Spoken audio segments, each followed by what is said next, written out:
Apreciados estudiantes, muy buenas tardes. Damos pues inicio a nuestra segunda webconferencia del curso Fundamentos en Psicología Jurídica. Les saluda Andrea Casella, directora del curso, y quien nos ha estado acompañando durante este periodo 803. Hoy buscamos hacer una exploración sobre la arquitectura de la conducta, analizando cómo nuestro rol como psicólogos se entrelaza con las diferentes ramas del derecho. ¿Buscando qué? Contribuir a una justicia que sea mucho más técnica, pero sobre todo mucho más humanizada. Entonces les doy la bienvenida. Espero que esta segunda webconferencia sea del todo importante para la realización de nuestra tarea número 3 a la cual estamos dando inicio y ante cualquier duda o inquietud, no duden en comunicarse. Queremos partir entonces de lo que hablábamos en el primer CIPA que tuvimos aproximadamente hace 2 semanas, y es esa tensión fundamental que hay entre la norma y la conducta. Entonces, debemos empezar y sobre todo debemos entender que existe esa tensión, y es que el derecho es una estructura normativa que es punitiva y que es procedimental, que tiene como objetivo y que lo que busca es el orden, la regla y la resolución jurídica indirecta. Pero por otro lado está lo que es la conducta humana, que es más una realidad biopsicosocial, que es bastante compleja y en la que está llena de traumas y contextos subjetivos. Aquí nace un punto importante y es la tensión que hay entre estas dos, y es la necesidad por la cual estamos hoy aquí y están y existen los psicólogos jurídicos, que es precisamente para humanizar esa justicia. Nosotros llegamos a ayudar al sistema a comprender esa conducta para juzgarla de manera adecuadamente. Entonces, el sistema de justicia, el sistema judicial, se enfrenta a ese reto principal, que es comprender la conducta para juzgarla de una manera pues más adecuada. Pero como tal ellos no la realizan. Entramos nosotros como psicólogos jurídicos a dar esas herramientas, esos acompañamientos que les permitirán a ellos tomar una decisión que sea mucho más humana y mucho más de la mano de una verdadera justicia. Uno de los puntos principales de esta tensión que hay entre la psicología y el derecho es el papel que nosotros ocupamos, y es que cómo llegamos nosotros a operar en esta tensión, en este círculo. Se los decía en el primer CIPA que habíamos tenido, y es que nosotros somos esos traductores científicos. Empezamos desde el input, que es esa complejidad biopsicosocial, que es analizar ese comportamiento humano crudo y el estado mental del individuo en el sistema legal. La persona que comete un acto delictivo se le juzga por lo que hizo, y absolutamente eso se hace desde el sistema legal. Pero nosotros necesitamos analizar toda esa complejidad biopsicosocial, ese comportamiento humano crudo, el estado mental con el que estaba esta persona antes, durante y después, el contexto social del individuo implicado en estas situaciones que pues pudieron alterar las normas como tal.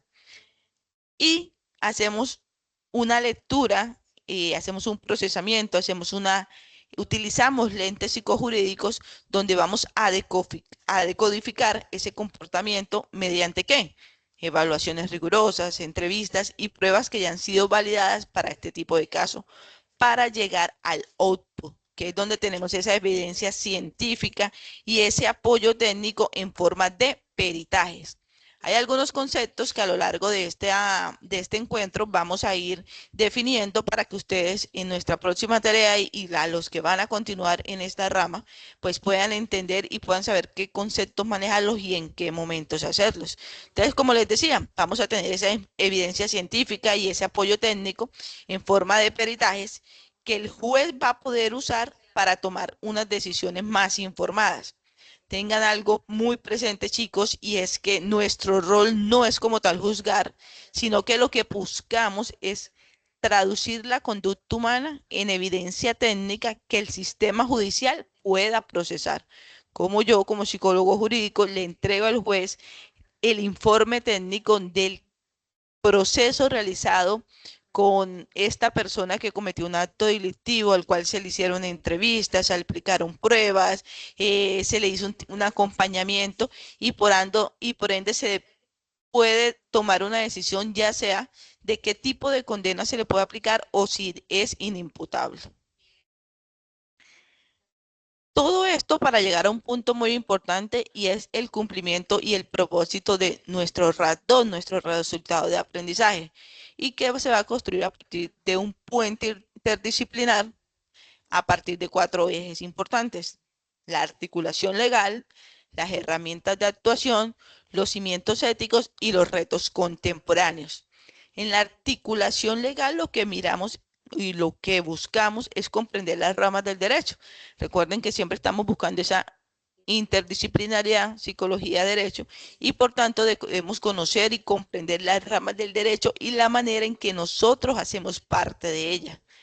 ¿Cuáles van a ser esas herramientas de actuación? Pues vienen los subcampos, viene lo que es el peritaje, lo que es la mediación y lo que es la asesoría, que más adelante las revisaremos un poquito más a fondo. Como en todo proceso psicológico, van a haber unos cimientos éticos y es donde van a estar esos principios deontológicos. Pero tengan en cuenta que aquí no solamente es el código deontológico como psicólogo, sino también vamos a tener en cuenta eh, las normas legales del proceso para poder hacer ese acompañamiento y no violar ninguna norma. Por último, algo muy importante en el desarrollo de estas actividades que hemos tenido hasta el momento y son esos retos contemporáneos con relación al impacto de la IA y cómo esta puede, eh, eh, cómo logramos entender ese impacto de la tecnología para tomar decisiones judiciales sin que se vulnere los derechos de estas personas. Revisemos y tengamos en cuenta que ya aquí pasamos a nuestro RAD número 2 y lo que buscamos es hacer una descripción de los fundamentos de los subcampos de la aplicación, integrando principios éticos que permitan hacer una articulación y su contribución más responsable al derecho. Al principio, en nuestro primer encuentro, les decía que si el psicólogo como tal debe sustentar su punto antes en los diferentes ámbitos, ya sea educativo, organizacional, clínico, social, comunitario, en el jurídico, es donde su actuación y su contribución tiene que ser aún mucho más clara y precisa porque están dependiendo vidas de personas que cometieron un delito, pero también a las que se lo cometieron y que hay un círculo como tal que se debe abordar para dar un acompañamiento que sea totalmente justo y humano. ¿Por no pasa? Dentro de todo esto vamos a mirar cómo actúa la ciencia psicológica como garante del bienestar legal. Les había mencionado en algún momento que cuando el psicólogo es contratado en un centro penitenciario, como tal no llegas a revictimizar, no llega a juzgar, por el contrario, llega a buscar cuáles son esas estrategias que sirven para lograr que la resocialización de esas personas, porque el día de mañana pues muchos van a quedar en libertad y lo que se busca es que no vuelvan a cometer ese delito y que no sea un círculo constante en el que sale, comete un delito y vuelve. ¿No? ¿Cómo logramos resocializar a esa persona mediante estrategias, programas que busquen que esa persona comprenda un poco más la situación? Entonces, chicos, en este punto, ¿qué tenemos que tener en cuenta? Está una parte, pues lo que es la ley legislativa, y es que el derecho se encarga de proveer ese marco legal y las garantías procesales. Hay una ciencia del comportamiento y es que la psicología como tal busca proveer la evidencia científica y la comprensión del daño o la motivación. ¿Qué daño se causó? Pero ¿qué motivó a esa persona a realizar esto? ¿Qué fue lo que la llevó a eso? Porque esa persona realiza este acto, ¿qué fue lo que la motivó? Entonces, la ciencia psicológica es un garante de bienestar en el proceso judicial. Mientras el derecho provee el marco legal, la psicología aporta la comprensión del daño y la motivación para asegurar la equidad.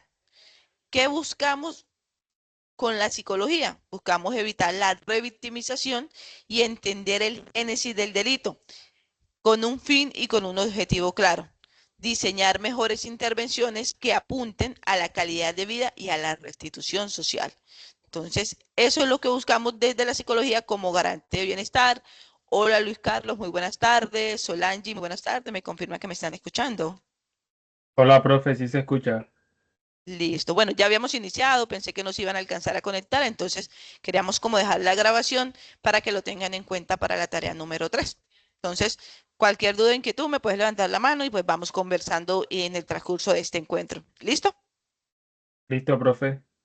Listo, Luis Carlos. Importante en este punto, esa intersección de la conducta humana con las ramas del derecho. Hoy vamos a tocar tres puntos, tres ramas, mejor dicho, el derecho penal, el derecho civil y el derecho de familia. Ustedes deben revisar un OVA que les dejé en el primer mensaje del foro. Ese OVA les da unas herramientas bases para la tarea que vamos a realizar para este periodo. Aquí solo les voy a mencionar tres. En ese OVA se le mencionan muchos más, pero vamos aquí a revisar un poco más cuál es el rol que se tiene en cada una de estas ramas del derecho, cuál es el foco como tal y cuál es ese punto de intersección que hay entre la conducta humana y las ramas del derecho. Entonces, pues revisemos dónde nos encontramos con la ley. Entonces, en cuanto al derecho penal, vamos a revisar lo que es la imputabilidad. ¿Cómo sabemos si la persona sabía lo que estaba haciendo? ¿Cómo lo puede determinar eso el juez? ¿Cómo lo puede revisar el abogado? Y cómo nosotros como futuros psicólogos podemos analizar si la persona era consciente de lo que estaba haciendo. Vamos a revisar lo que es la credibilidad del testimonio. ¿Qué tan cierto es lo que me está diciendo esta persona? ¿Por qué debería creerle? ¿Concuerdan algunos puntos o no? La perfilación criminal y el riesgo de reincidencia. ¿Cuál va a ser aquí el rol? Evaluar pues el estado mental al momento de cometer el delito. Entonces, ¿qué pasaba con la persona cuando cometió ese delito? ¿Qué lo llevó a realizar ese delito? ¿Por qué no pensó en no hacerlo? ¿O qué lo impulsó? ¿Cuál fue la motivación? Entonces, ahí es donde entramos a evaluar ese estado mental de la persona al momento de cometer ese delito, cosa, situación que no puede realizar otro profesional. Tenemos por otro lado el derecho de familia. El foco principal aquí es las competencias de estos padres de familia. ¿Cuál es el impacto del divorcio? ¿Cuál es cómo es el tema de la custodia y el tema del maltrato infantil? Ahí eh, no solo estamos en la decisión, sino que también podemos estar para asesorar y para mediar. El tema del divorcio puede generar mucho impacto, un impacto grande psicológico en estos niños y niñas. Nosotros entramos a hacer esa intervención. Cuando se presentan casos de maltrato infantil, cuáles son las rutas que debemos activar, hacia dónde nos debemos dirigir, cuál es esa atención y reparación integral que se le hace a la persona para dar respuesta. Específicamente y claramente nuestro rol va a ser proteger el interés superior del menor y el tejido familiar. Y por otro lado tenemos lo que es el derecho civil, donde vamos a evaluar la capacidad para tomar decisiones y cuantificamos secuelas psicológicas tras accidentes. Entonces, ¿cómo en un accidente de tránsito hay unos daños materiales? Esta persona sufrió un accidente de tránsito, hay unos daños materiales, digamos que perdió su motocicleta quedó dañada, él quedó, digamos que tuvo que estar en centros médicos durante 3 meses, por lo tanto su trabajo también se suspendió y se hace una cuantificación de eso. Entonces, su día se le pagaba tanto, duró 3 meses sin trabajar, la moto tenía este valor, entonces se hace una valoración y a la persona culpable se le dice, a nivel material, esto es lo que usted debe pagar. Pero ¿cómo tomamos una decisión para decir, es que hay que pagarle el daño moral, el daño psicológico a esta persona por el accidente que ocurrió? ¿Cómo indemnizamos a esa persona? El daño moral o psicológico no es cuantificable, sin embargo es el más costoso, porque de pronto esa persona en ese accidente perdió una de sus piernas, una de sus extremidades. A raíz de eso su vida cambió. O a raíz del accidente hubo una perforación de un pulmón y ahora su vida es totalmente diferente. Tiene que estar con un tanque de oxígeno para todas sus actividades y ya no puede hacer de otras. Entonces, ahí es donde viene un daño moral o psicológico y debemos analizar cómo desde la psicología respondemos a eso y de tal manera pueden indemnizarlo. Pero importante, nuestro rol aquí es cuantificar las secuelas psicológicas tras accidentes o negligencias. Ahora, hay un caso local en estos momentos de la muerte de una menor de edad. Familiares y cercanos culpan a la institución que prestó los servicios de que hubo una negligencia. Y viene todo ese análisis y digamos que si la institución es culpable, pues se cuantificará materialmente cuánto pagaría eso. Pero el daño psicológico y moral causado a la familia, a la mamá por la pérdida de su hija de 8 años de edad, ¿cómo se puede cuantificar? Aquí es donde nosotros, los psicólogos jurídicos, entramos a hacer ese peritaje psicológico como una herramienta transversal, al igual que en el derecho penal y derecho de familia. Luis Carlos, ¿alguna duda hasta acá? ¿Algún aporte que quieras hacer? O Cholangi. No, profe, está claro hasta ahora.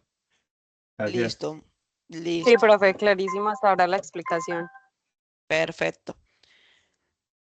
Importante esto. ¿Cuáles son esos escenarios de actuación desde la psicología jurídica? Entonces, vamos a mirar tres subcampos importantes: el peritaje, la mediación y la asesoría. Objetivo principal del peritaje: vamos a hacer esa evaluación forense especializada, donde después vamos a entregar informes periciales para que pueda el juez tomar una decisión frente a ese juicio. Y a partir de esa decisión, de ese informe que usted le entrega al juez, él va a tomar esa decisión que puede ser buena o no tan buena, tanto para la víctima como para los victimarios. ¿Cómo se hace este peritaje? Mediante la aplicación de instrumentos estandarizados y entrevistas estructuradas. Entonces ya yo tengo que revisar, de acuerdo al caso, de acuerdo a la institución, qué instrumentos estandarizados hay que se le puede aplicar a esta persona que cometió tal delito, para mirar por medio de esos resultados qué tan consciente era o no de la situación de la situación que estaba causando. Entonces, cuál era el estado mental de esa persona en ese momento. Y algo muy importante, o sea, listo, aplicamos el instrumento, pero necesitamos hacer una entrevista. El instrumento nos puede decir una cosa, porque digamos que la persona mintió en ese momento, utilizó algo o no estaba mentalmente correcta, pero la entrevista sí nos va a permitir corroborar muchas cosas que se puedan presentar en ese caso. Entonces, importante siempre, chicos, independiente también al ámbito en el que estén, es que hagan esa relación entre instrumentos y entrevistas para que puedan tomar una decisión más clara o puedan dar un posible diagnóstico más preciso frente al caso. ¿Qué se va a entregar entonces? Pues el informe pericial y una ratificación en juicio oral. Entonces, a Luis Daniel, a Luis Carlos, perdón, y a Solange le dicen: bueno, usted como psicólogo jurídico de este caso, lo llamamos al Estado para que usted nos dé una ratificación oral de lo que encontró y qué solicita o qué pide para este. Entonces, en muchos casos, cuando se confirman ciertas situaciones de estado mental, de posibles trastornos, lo que se pide es que las personas, pues, en vez de ir a un centro penitenciario, asistan a un centro de rehabilitación donde puedan recibir la ayuda necesaria. Tenemos entonces ahora la mediación. ¿Cuál es el objetivo de esta mediación? Pues hacer una resolución alternativa al conflicto, no, no irse a la pelea, al desgaste emocional, sino buscar técnicas de negociación para evitar llegar a ese litigio como tal. ¿Cómo lo vamos a hacer? Pues técnicas de negociación, escucha activa y restauración. Vamos a buscar un diálogo de saberes con estas personas, vamos a mirar cómo negociamos cierta situación. ¿Para qué? Para llegar a un acuerdo. Por ejemplo, le dicen a Luis Carlos: bueno, Luis Carlos, vamos a hacer una mediación en nuestros padres de familia por el tema ¿de qué? De los hijos, que el papá quiere que se vaya con él, pero la mamá dice que no, porque él no dispone de tiempo, porque no los va a cuidar. Entonces Luis Carlos llega y le dice: bueno, vamos a llegar a unos acuerdos, unos horarios de visita, los fines de semana los pasa con el papá, otros fines con la mamá, hay unos eventos donde tienen que participar, se fijan también algunos tipos, se realiza un diálogo para lograr que los derechos de los niños no se vulneren y que los papás estén en común acuerdo para el tiempo que comparten con su hijo. Entonces vamos a buscar una resolución alternativa a que sea un problema legal por esta patria potestad de los niños. Entonces, ¿Qué vamos a entregar aquí? Pues un acuerdo mediatorio y evitamos llegar como a ese litigio, a ese problema, todo eso. Por último, entonces tenemos lo que es la asesoría, que es una orientación técnica a operadores jurídicos, o sea, los jueces y abogados. Nosotros también podemos asesorar y más que eso, también podemos ser parte de todas esas políticas públicas que se crean y a veces no se tiene en cuenta el psicólogo y pueden ser muy necesarias a la hora de esas decisiones judiciales que afectan tanto como mediante lo que hace el psicólogo y de los aportes se crean unas políticas que son más humanizadas y que son más justas para la población. Aquí lo que hacemos pues es un análisis de viabilidad psicológica del caso y entregamos un concepto técnico o asesoramiento estratégico frente a la situación si se requiere pues de la presencia de un psicólogo jurídico. La evaluación pericial o la anatomía de esta evaluación pericial tiene tres fases importantes, una entrada, una ejecución y como tal una salida. Entonces, en la primera fase vamos a ver todo lo que es el rigor de la imparcialidad. Vamos a recibir la solicitud judicial, vamos a establecer los límites éticos y el consentimiento informado. Chicos, Luis Carlos, Solange, importante ese consentimiento informado, ser muy claros ahí lo que se va a hacer y sobre todo que tenga la firma ya sea de la persona como tal, del adulto mayor, del niño, de la participación de pronto del cuidador, siempre importancia. Y algo muy claro aquí, chicos, lo que ustedes hacen en la psicología jurídica, en esa evaluación pericial, no es una terapia, no es una relación terapéutica. Aquí lo que vamos a hacer es un aporte, vamos a hacer lo que decíamos anteriormente, una asesoría o una mediación para evitar algo, pero en ningún momento es una relación terapéutica. Entonces, no se les vaya a olvidar esa parte y no se vayan a confundir los escenarios en este punto. Luego que hacemos toda esta fase 1, toda esta imparcialidad, ya tenemos la solicitud, ya establecimos límites éticos, ya sabemos que no es una terapia, ya tenemos consentimiento informado. Entonces vamos a la ejecución científica, vamos a esa evaluación. Entonces aquí vienen los datos a partir de esos instrumentos y técnicas que utilizamos. Viene lo que son las entrevistas forenses, las pruebas psicométricas y en el análisis de expedientes. Es importante hacer un análisis de la situación, de la persona. Venga, esto es primera vez que se presenta, ya se ha presentado antes, hace cuánto tiempo se viene presentando, qué pasa con la persona en ese momento, es totalmente consciente de lo que está haciendo, su estado mental está en totalidad en ese momento o está bajo efectos de alcohol, bajo efectos de consumo de sustancias. Las entrevistas, súper necesarias y nunca, nunca dejar por lado las pruebas psicométricas porque las pruebas nos permiten confirmar ciertos diagnósticos o situaciones que se puedan estar presentando. Triangular datos mediante pues entrevistas forenses y pruebas psicométricas siempre será muy importante en estas evaluaciones periciales. Recuerden que estas pruebas psicométricas ya tienen que estar validadas para su aplicación.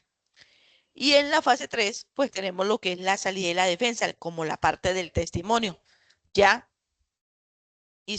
aplicamos nuestros instrumentos, triangulamos nuestros datos, ahora tenemos que hacer un testimonio y vamos a elaborar ese informe pericial. Aquí lo que vamos es a ratificar. Entonces viene la defensa pública de la metodología y los hallazgos ante interrogatorios cruzados en estrados. Cuando ustedes se suben a esos estrados, pues el abogado va a buscar contrarrestar muchas cosas, va a buscarle el pero a otras. Y ustedes, mientras esa teoría psicológica, mientras esos instrumentos, mientras esa metodología y esos resultados o hallazgos, es que ustedes van a dar respuesta a todos esos interrogatorios que les realizan. Entonces, chicos, importante la anatomía de la evaluación pericial, el rigor de la entrada, la ejecución científica y la salida y defensa. Vístolo desde 3 puntos, desde lo legal, la imparcialidad, la evaluación y el testimonio a la hora de apoyar estos casos desde el ámbito en el que estamos. Vamos entonces, un momentico que esto no pasa. A ver, dos cosas. Les decía anteriormente de que evitemos llegar al litigio, a esa parte punitiva, y vámonos más por esa parte de la mediación y la asesoría. Entonces, la vía litigiosa se basa mucho en lo que es la confrontación. Hay un ganador, hay un perdedor, hay un desgaste emocional alto, donde la víctima pues queda aún más afectada porque de pronto la norma no cumplió a cabalidad con lo que ellos esperaban. El domingo anterior yo veía por televisión, por el séptimo día, el caso de 3 niñas que fueron abusadas y asesinadas. eh, bueno, no recuerdo en estos momentos bien dónde, creo que por la misma persona o como que eran personas diferentes.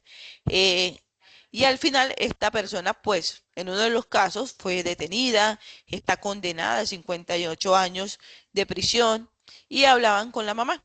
Entonces, le preguntaban a la mamá que si ella estaba satisfecha con esto y ella lo manifestaba.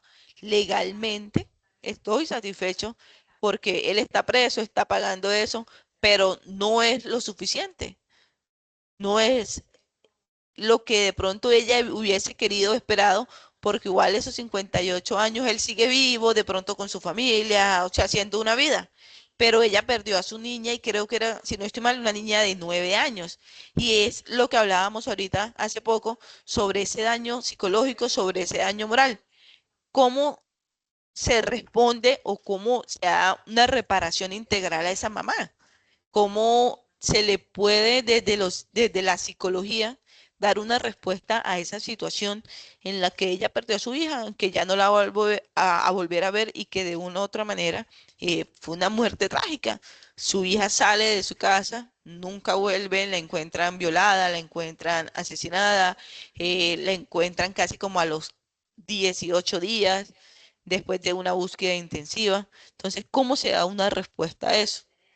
Y claro, en un juicio donde claramente, ya aquí sí tenemos que irnos al litigio, donde sí va a haber una confrontación, el desgaste emocional es alto y es donde se requiere el psicólogo para que brinde ese apoyo y ese acompañamiento.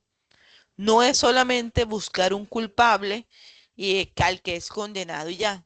No, es esa reparación integral que se hace a la víctima de este suceso.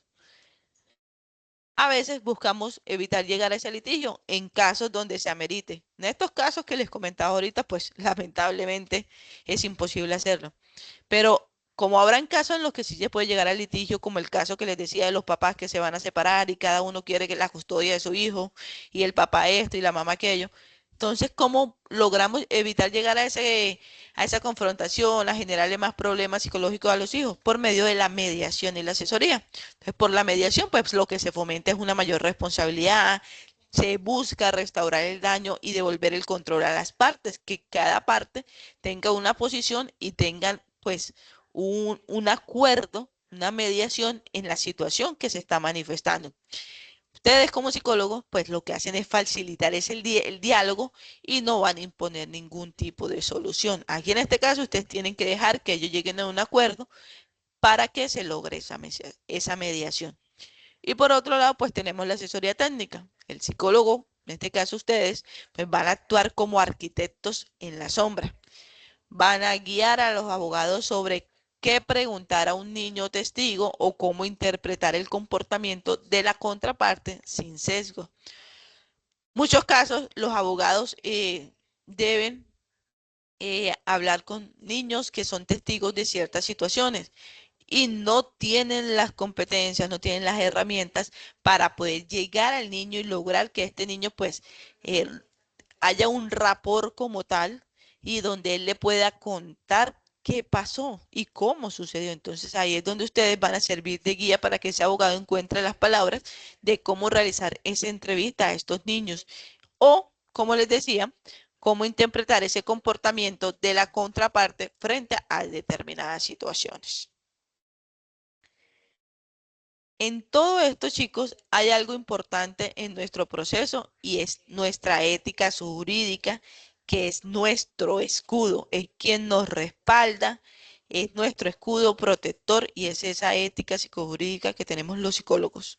Ustedes saben que nosotros nos regimos bajo la ley 1090, que es donde están nuestros deberes, nuestros derechos, nuestros principios, donde está todo el código deontológico del psicólogo ante esas situaciones y de cómo debemos comportarnos para evitar que de pronto temas como nuestra tarjeta profesional sea invalidada por años o por siempre. Hay muchos casos de psicólogos que lamentablemente han incurrido en faltas y han perdido su tarjeta profesional. En este caso, nuestra ética psicojurídica, que es nuestro escudo protector, lo vamos a tomar en 4 puntos importantes. La confidencialidad limitada, la competencia rigurosa, las relaciones duales y el compromiso social. En el tema de la confidencialidad limitada, pues es importante tener en cuenta que se debe el deber de nosotros en este punto de advertir los límites del secreto profesional en el ámbito legal. El cliente final normalmente va a ser el juez, más no el evaluado. Entonces, ¿hasta qué punto usted puede guardar un secreto profesional en el ámbito legal? ¿Qué podría ser que usted tuviera que hablar? ¿Qué opinas ahí, Luis Carlos?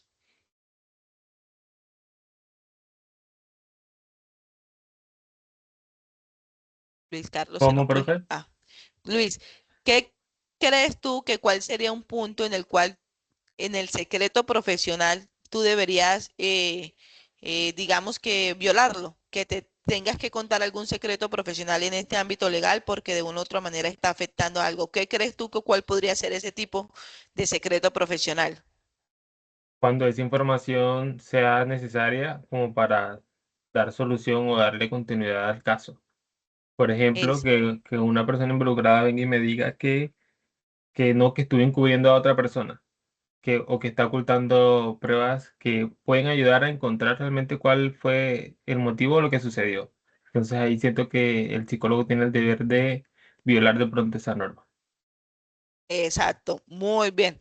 Imagínate un caso en el que tú de pronto estés atendiendo a alguien, un asesino, y él te comente dónde están los cuerpos de estas personas que llevan años buscándola y de pronto tú guardar ese secreto porque dentro de la norma psicológica te lo dice. O sea, en ese momento, lamentablemente, pues hay que, se hace una violación de eso, pero aquí es donde se advierte a él, venga, hay cosas que usted, si me las va a contar y yo sé que pueden ayudar a solucionar o a dar respuesta a una situación, pues debo ese límite pasarlo y dar esa información. Entonces, ahí es donde tenemos que tener en cuenta mucho el tema de la confidencialidad limitada. Otro punto es la competencia rigurosa. Debemos actuar de manera únicamente dentro del área de experticia demostrable y basada en evidencia actualizada. Ay, es que usted es psicólogo, entonces usted tiene que saber de todo. No, por eso nos especializamos en temas específicos y temas que manejamos. Nuestra competencia, si el día de mañana nos desenvolvemos en en la psicología jurídica, es ese trabajo en esos sistemas judiciales. Es donde vamos a hacer nuestro aporte, donde vamos a ejecutar nuestras funciones. No nos podemos sobrepasar en temas que de pronto no nos corresponde, que no reconocemos. Entonces, importante es actuar únicamente dentro del área de experticia que sea demostrable y que esté basada en evidencia, que al yo decir esto se hizo de esta manera o esto se puede hacer de esta manera o estos son los resultados, es porque ya tengo unos resultados de unos instrumentos o porque ya hay unas teorías o ya hay unas metodologías aplicadas que nos sirven como base.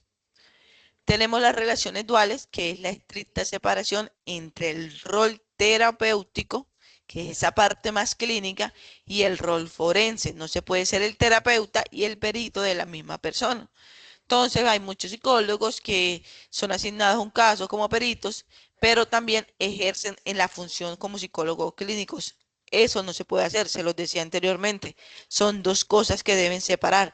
Ustedes no van a hacer atención clínica, no van a establecer ninguna relación terapeuta. Ustedes van a ir como peritos de esa situación para identificar qué pasó, cómo pasó, qué se puede hacer y mediante un informe técnico dar esa respuesta. Finalmente, el compromiso social, evitar todo el tema de sesgos de géneros, clase o raza en las evaluaciones para que no se vaya pues a afectar lo que es la desigualdad judicial. Ojo con eso.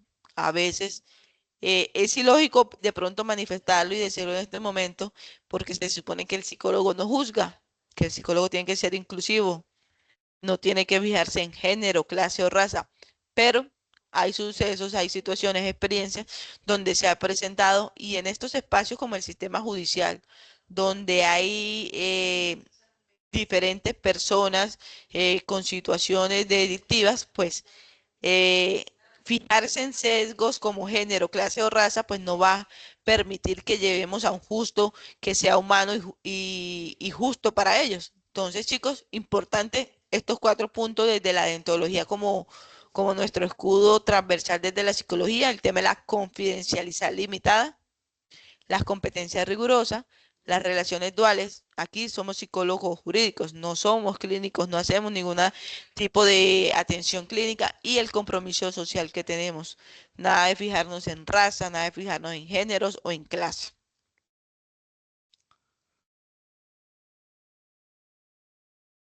Uno de los puntos que se ha venido tocando es el tema de la era digital y la privacidad psicológica. Creo que ahorita en esta actividad que finalizó ustedes revisaron mucho ese punto y la tecnología, según algunos autores, eh, está ofreciendo como tal muchas soluciones o muchas respuestas. Pero aquí hay un punto importante y es la huella conductual. Y son todos esos datos emocionales, son esos historiales de trauma, son esos perfiles psicológicos. Esto requiere un acompañamiento y una custodia que sea un poco más estricta y que estén, que sea anónima. ¿En qué punto? Violar estos aspectos, como los datos emocionales de tal persona, independiente del daño que haya podido realizar, sus historiales de trauma y sus perfiles psicológicos, pues va en total desacuerdo de lo que nosotros somos como psicólogos. Entonces, por eso queremos aquí mirar unos punticos y es que hay una gobernanza ética que es la responsabilidad que es ineludible del psicólogo jurídico de exigir anonimización, custodia estricta y uso limitado y pertinente de los datos sensibles en los tribunales. O sea, esa responsabilidad es propia de ustedes y de este proceso. Pero dentro de eso hay un riesgo de exposición, manipulación o uso indebido de los dictámenes en bases de datos abiertas o por algoritmos predictivos. Entonces ustedes tienen una base de datos donde digamos que tienen todos los datos de ese acompañamiento, de esa mediación, de esa asesoría, de ese peritaje psicológico y comparten esa información con todo el sistema judicial. Entonces hay un riesgo de esa exposición de toda esa información o peor aún de una manipulación de eso. Entonces digamos que tenemos el caso de un padre de familia con posible abuso, acceso carnal violento a uno de sus hijos. eh, Dentro de los datos emocionales encontramos que esa persona pues no tiene un control de la ira, encontramos que en su historia fue abusado por sus familiares, eh, que apunta a algunos perfiles y que eso pues pudo ser causal o pudo haberlo llevado a cometer ese acto.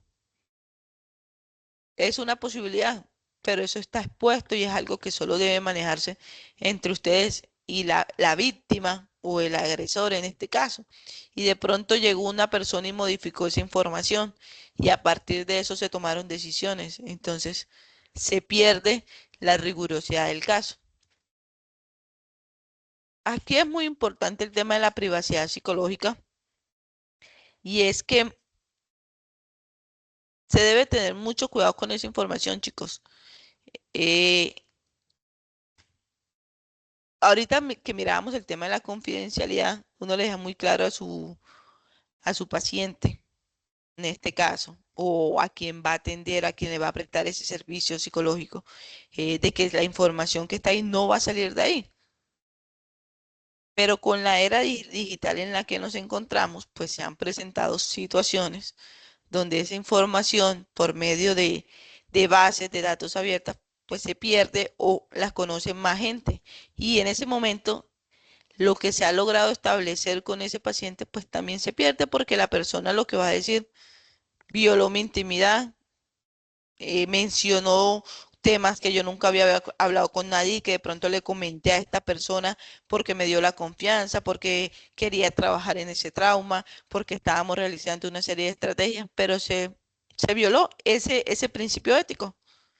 Lo mismo sucede en esta parte de los sistemas legales y se vuelve aún más difícil porque aquí pues se está tomando una decisión. O sea, cuando ustedes llegan a hacer el peritaje es porque ya tienen un informe técnico y le van a decir al juez, vea, con base en esto, usted tome una decisión. Yo voy a respaldar lo que dije, lo que hice, pero con base en esto usted tome una decisión. Entonces, chicos, importante esta parte para que la tengan muy en cuenta.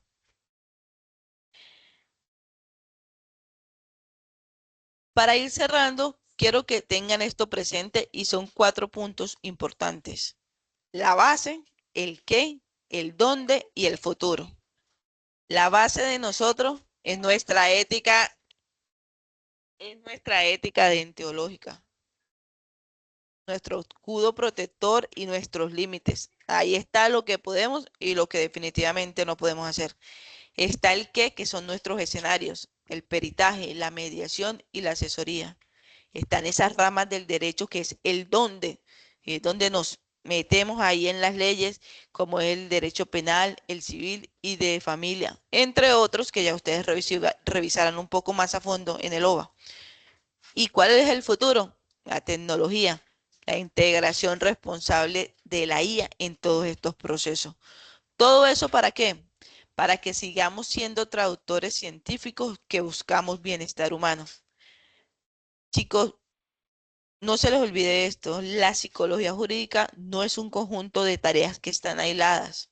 Al contrario, es un ecosistema de acción profesional que está diseñado para garantizar que la justicia tienda a operar con base a una verdad científica y que haya un respeto por la complejidad humana.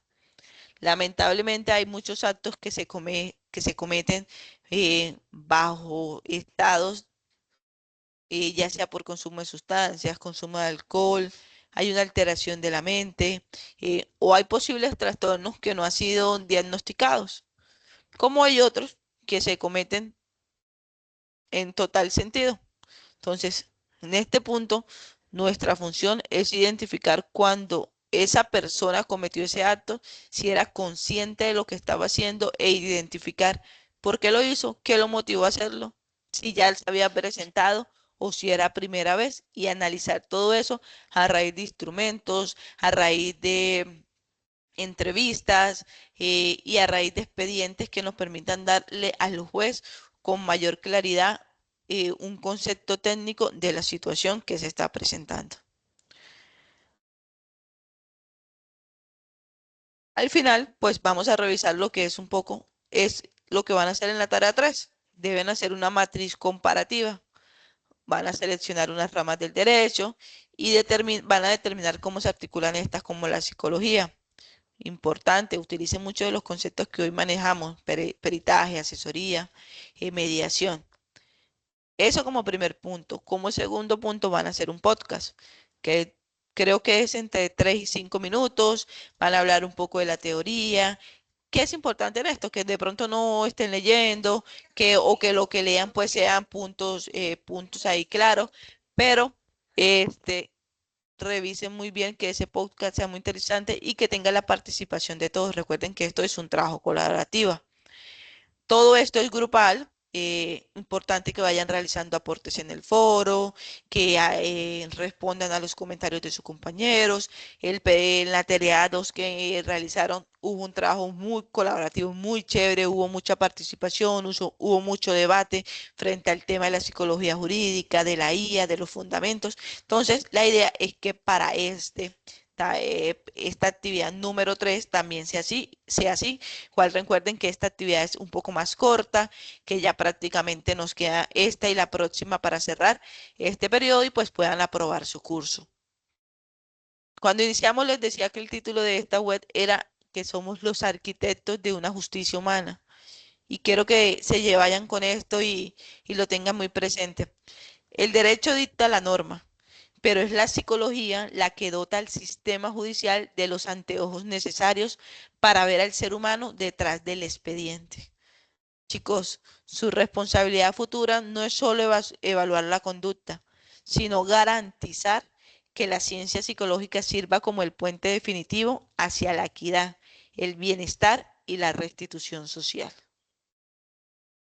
Con esto, pues chicos, damos cierre a nuestra segunda web conference. Luis Carlos, Solange, muchísimas gracias por conectarse. No sé si tienen alguna duda, alguna inquietud, si todo ha sido claro hasta el momento. Igual ya saben que por Teams, por mensajería interna o campus, estoy atenta a responder sus dudas.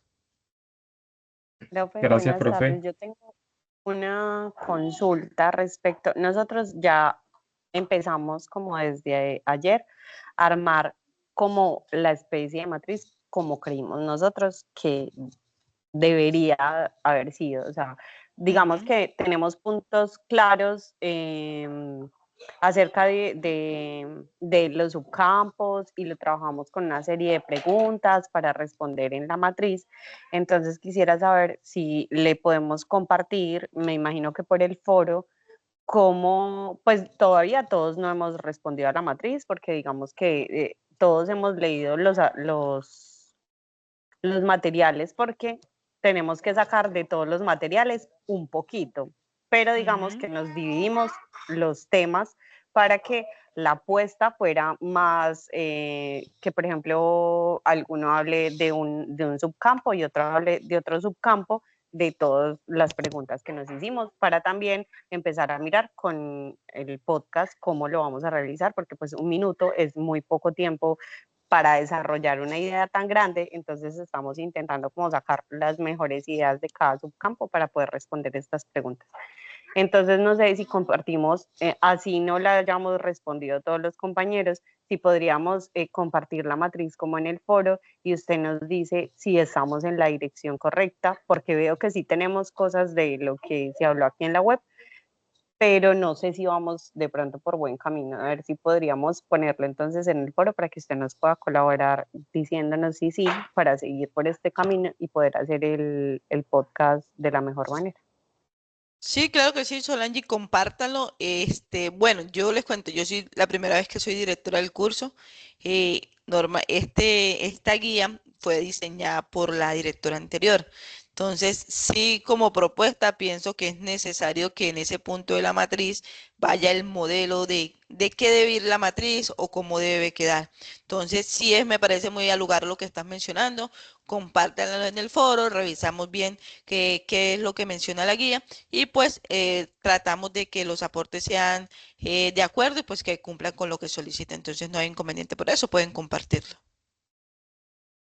Listo, profe, muchísimas gracias. Listo, Angie. Luis, ¿algo que decir? Profe, a mí sí me gustaría preguntar algo sobre los temas, porque yo estuve leyendo uno de los artículos que habla mucho sobre la ética, no recuerdo exactamente el nombre, pero veo que dicen mucho que hay que evitar la revictimización cuando uno está como buscando toda esa información, pero en sí no Ajá. me queda claro cómo uno o en qué momento inicia la revictimización cuando uno igual necesita acudir a que la persona pues nos diga exactamente qué fue lo que sucedió. Claro, ¿qué es lo que pasa? A veces se llega al punto de la revictimización cuando nos centramos solo en el problema. Entonces, vamos a poner un ejemplo. A ver, nosotros aquí, yo estoy ubicada en Aguachica Cesar, en la zona Caribe. Eh, Trabajamos mucho de la mano del centro penitenciario que hay acá, es donde tenemos un grupo de practicantes de psicología, ellas realizan allá su acompañamiento. Allá hay una psicosocial, una psicóloga que hace todos los temas de programas de intervención, de resocialización. Entonces, tenemos un caso, esto es hipotético, de una persona que fue condenada. eh, Tú, como practicante, llegas a conocer la razón de pronto cuál fue el acto delictivo que cometió y haces el acompañamiento.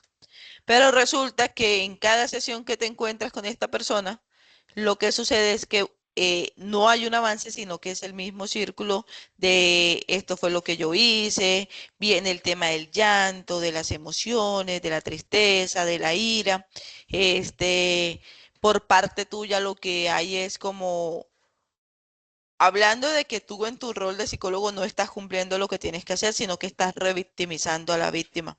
Entonces, como que estás ahí nuevamente, pero no le das una solución, no hay un programa de intervención, no hay unas estrategias acordes a lo que sucedió como tal exacto, y es el mismo problema. Y cada vez que tú llegas, se ponen a hablar del mismo caso, pero no hay ningún tipo de avance.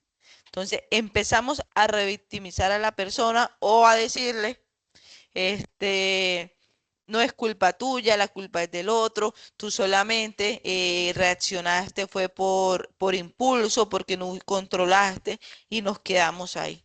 Ahí empezamos a revictimizar a esta persona. ¿Qué pasa cuando revictimizamos? No hay un avance y no hay una reparación integral a esa persona.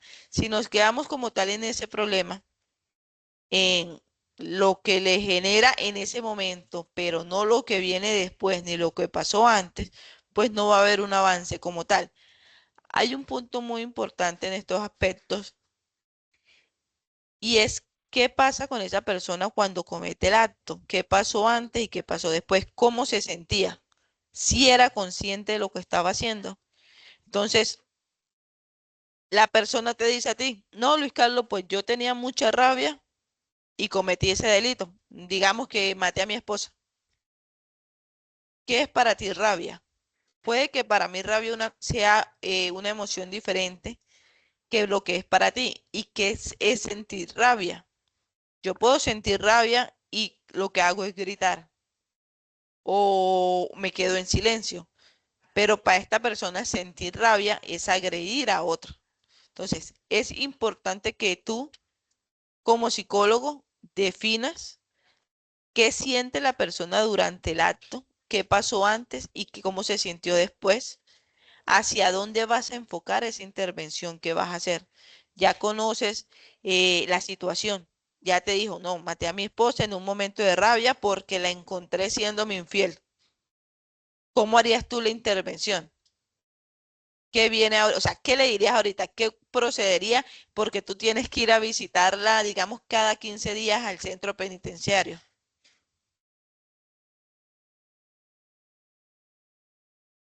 Ok, entiendo. O sea, que es como en, o sea, es como dar una comprensión del todo y no simplemente de ese hecho, ¿cierto? Ujú, exactamente. Ok, súper. Entonces el asunto de la revictimización sería simplemente centrarse como en solo ese acto y estar reviviéndole a la persona igual eso una y otra vez. Y Sí, evitando claro. que al final comprenda cuál fue el origen de esto y cómo darle una solución. Sí. Ahora, otro punto, vamos, pero vamos a decírtelo con un ejemplo. Por ejemplo, te llaman a ti a hacer una mediación en un caso de violencia intrafamiliar. Entonces, la persona que es agredida, en este caso la mujer, se acerca porque quiere hacer la mediación contigo, pero resulta que igual ella insiste en seguir viviendo con su esposo y vuelve a ser agredida y se vuelve a ser agredida y así constantemente. Se está revictimizando, o sea, está volviendo a pasar por la misma situación. Entonces, en donde aquí es importante lo que tú dices, el papel tuyo como psicólogo y en comprender en qué momento yo también hago parte de esa revictimización y no parte de la solución. Entonces, sí es importante evitar que esa persona que ya sufrió un trauma, que ya sufrió un delito, sea agredida nuevamente. Y tiende mucho a suceder cuando éstas buscan ayuda sí, cuando buscan ayuda o justicia en instituciones y lo que hacen es culparla o la obligan a revivir ese dolor. Y mira, casualmente hace un mes sucedió un caso, eh, una madre acudió donde el papá de su hija a decirle que tenía una cita en el ICBF para tener una mediación y este intenta agredirla. Ella se va para la comisaría de familia y lo que hace la comisaria de familia siendo psicóloga es decirle, la culpa fue suya, usted fue la que lo provocó. En ese momento inmediatamente revictimizó a la víctima. O sea, ¿Cómo ella va a decir que la culpa va a ser de ella? Que ella lo provocó simplemente por ir a buscar el papá a su hija y decirle, tenemos una cita en el ICBF para llegar a unos acuerdos. Entonces imagínate que nosotros somos los principales causantes de revictimización de las víctimas frente a esos casos que les sucede, porque lo que llegan a buscar es su justicia y ayuda con nosotros, y nosotros lo que hacemos es revivirles el dolor sin saber darle una solución, aparte eh, de que los culpamos, de los que los juzgamos por lo que sucedió. Claro, claro, entiendo. Ahora sí ya Li- me quedó claro. Listo, Luis. Chicos, muchísimas gracias por Profe, conectarse. Dime. yo solamente tengo una pregunta chiquitica y Sí, es claro. acerca de un tema, ahora que veo que el compañero está, pero yo ya voy a la otra parte.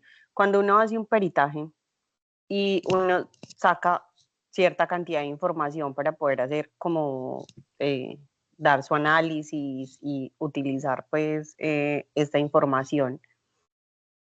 ¿Cuál sería? Es que yo vi que decía lo de confidencialidad y lo que había usted expuesto, que hasta dónde iba lo de violar, por decirlo así, la confidencialidad, pues porque obviamente estás haciendo tu trabajo, necesitas esa información para darla a alguien más y que, por ejemplo, el victimario en este caso, porque el peritaje, bueno, mentiras, el peritaje también se puede hacer a las víctimas, pero hablando, por ejemplo, de un victimario, eh, cuando él dice, no, es que violó la confidencialidad porque yo me abrí y le dije esto y esto y esto, ¿qué tan violar la confidencialidad realmente, o sea, éticamente, hasta dónde llega uno? Esa línea es bastante difusa.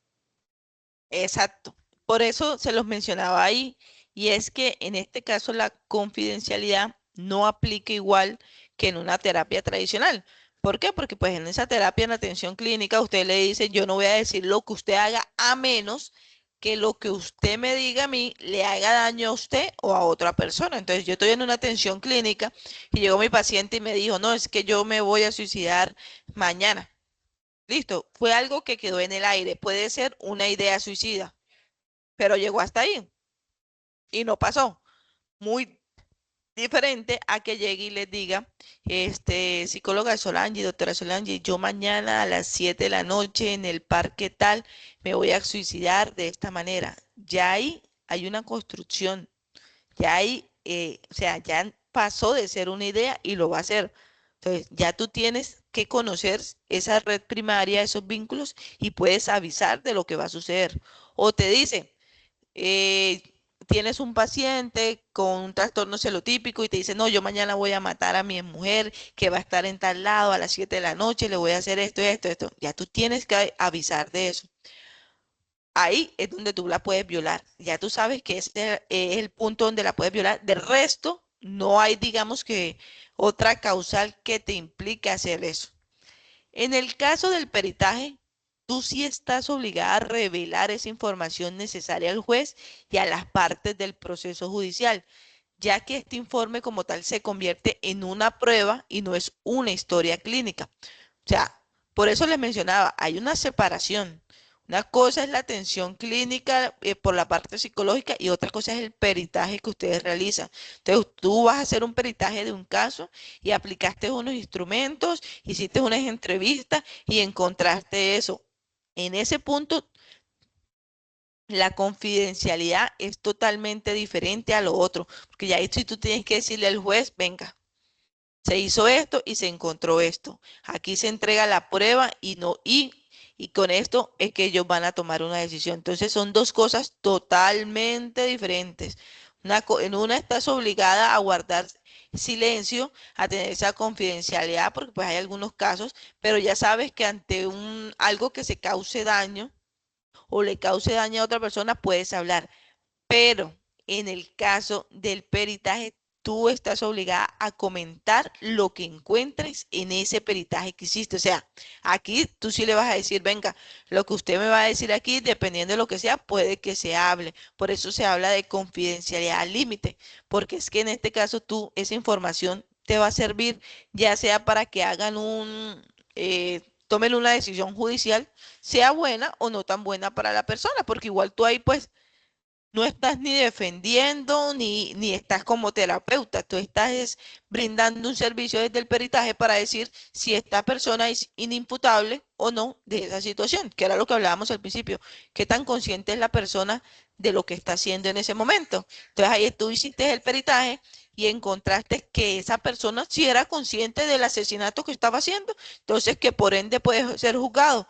O por el contrario, encontraste que no era consciente, que había una alteración, que había un posible trastorno de personalidad y que es necesario que sea revisado por un psicólogo clínico, que tenga una atención en un centro de rehabilitación, que le pueda realmente, o sea, que sea una sentencia realmente humanizada y pensada en lo que está viviendo la persona. Entonces, no sé si me hice entender, si me comprendiste, pero son dos cosas totalmente Sí, diferentes sí, y por sí, eso se profe. menciona. Que básicamente, cuando es un peritaje, uno no tiene confidencialidad con el juez y con las partes. O sea, obviamente Ajá. sí confidencialidad de que esa información no salga a otros ámbitos, pero la confidencialidad es como nula, por decirlo así, con el juez Ajá. y con las partes del peritaje que se está haciendo. Ya, Exacto. eso me queda ya claro. Muchas gracias, profe. Listo.